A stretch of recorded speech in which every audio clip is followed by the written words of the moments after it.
Tara na sa Barangay Talon, Tuy, Batangas. Ngayong araw na ito ay magtutungo tayo sa Barangay Talon para magbisita sa kanila at mag-inspeksyon ng school.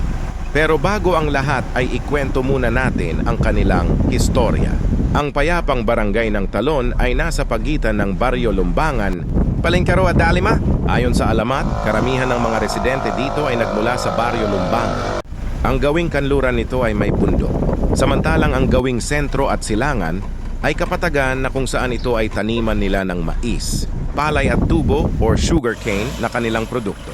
Ang orihinal na pangalang Talon o to jump sa salitang English ay nagmula sa isang 6-foot falls sa Kaititinga River na naghihiwalay sa Talon at Lumbangan.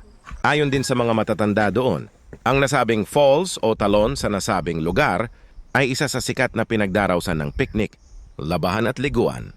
Sa ngayon ay di na makikita ang nasabing waterfalls sapagkat ito ay na-washed out na.